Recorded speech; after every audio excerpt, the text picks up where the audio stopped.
کیا یہ دلچسپ نہیں کہ ہم سب جاندار خود کو ماحول کے مطابق ڈھال لیتے ہیں؟ ذرا اس شمالی ریچھ کو دیکھیں۔ اس کے پاس اون اور موٹی جلد ہے جو اسے برف میں گرم رکھتی ہے، اور سانپ اپنے دفاع کے لیے زہر پیدا کرتا ہے، اور یہ سرمائی نیند لیتے ہیں تاکہ سخت سردیوں سے بچ سکیں۔ پرندوں کی کھوکھلی ہڈیاں ہوتی ہیں جو انہیں اڑنے میں مدد دیتی ہیں۔ ٹبیٹنز کے پاس جینیٹک میوٹیشنز ہوتی ہیں جو انہیں پہاڑوں میں رہنے میں مدد دیتی ہیں۔ کچھ مچھلیاں ہیں جن کے پاس اینٹی فریز پروٹینز ہوتی ہیں تاکہ وہ انٹارکٹیکا کے پانیوں میں جمنے سے بچ سکیں۔ اور پھر کچھ بیکٹیریا ہیں جو گرم چشموں میں رہتے ہیں کیونکہ وہی ان کی عام رہائش گاہ ہے۔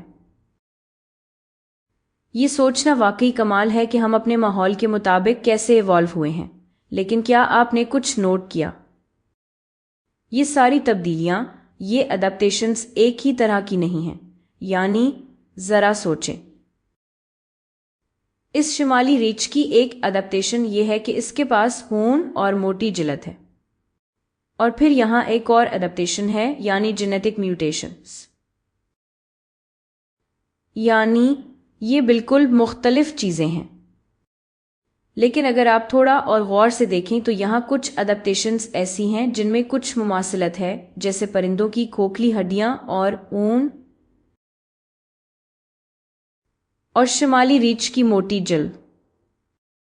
یہ بالکل ایک جیسے نہیں ہیں، لیکن یہ میوٹیشنز جتنے مختلف بھی نہیں ہیں۔ اگر آپ پوچھیں تو اس طرح سوچیں۔ شمالی ریچھ کی اون اور موٹی جلد اس کے ڈھانچے کا حصہ ہے، یہ اس کی جسمانی خصوصیت ہے۔ اسی طرح کھوکھلی ہڈیاں پرندے کے ہڈیوں کے ڈھانچے کا حصہ ہیں، تو یہ دونوں ڈھانچے ہیں، آپ کہہ سکتے ہیں۔ تو یہ بات ذہن میں رکھتے ہوئے میں اصل میں ان دونوں اڈیپٹیشنز کو ایک گروپ میں رکھ سکتی ہوں اور انہیں اسٹرکچرل اڈیپٹیشنز کہہ سکتی ہوں۔ اسٹرکچرل اس لیے کیونکہ یہ بات ہو رہی ہے کہ یہ جاندار کے ڈھانچے سے متعلق ہے، ٹھیک ہے؟ یہ اس جاندار کا ایک جسمانی حصہ ہے، تو یہ اسٹرکچرل اڈیپٹیشنز ہیں۔ اب آپ کو یہ اسٹرکچرل اڈیپٹیشنز کافی جانوروں میں ملیں گی جو برف والے علاقوں میں رہتے ہیں، جیسے پولز پر۔ تو یہاں ایک اور مثال دیکھتے ہیں، یہ ہے قطبی خرگوش۔ چلیں اسے ذرا قریب سے دیکھتے ہیں۔ یہ قطبی خرگوش ہے، اور ایسے جانور جیسے یہ قطبی خرگوش، ان کے جسم کے حصے چھوٹے اور موٹے ہوتے ہیں۔ جیسے اگر آپ ان کے بدن کے حصے دیکھیں تو وہ کافی چھوٹے ہیں، ٹھیک ہے؟ یہ چھوٹے اور موٹے ہوتے ہیں، کیوں؟ کیونکہ ان کا سرفیس ایریا ان کے والیوم کے مقابلے میں کافی کم ہوتا ہے، اور اس سے حرارت کا ضیاع کم ہو جاتا ہے۔ تو اس سے ان کا جسم گرم رہتا ہے، اور یہ نظریہ کہ اگر surface area to volume ratio کم ہو تو حرارت محفوظ رہتی ہے، یہ واقعی ایک نظریہ ہے، اور ہم اس نظریہ کو ایلنز رول کہتے ہیں، اس کا باقاعدہ نام ہے۔ تو ایلنز رول یہ بتاتا ہے کہ اگر surface area to volume ratio کم ہو تو حرارت کا ضیاع بھی کم ہو جاتا ہے۔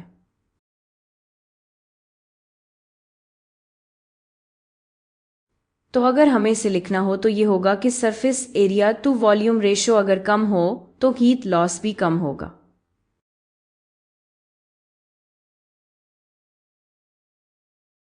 یہی ایلنز رول ہے، اور یہی وہ اصول ہے جس پر یہ جانور بھی عمل کرتے ہیں۔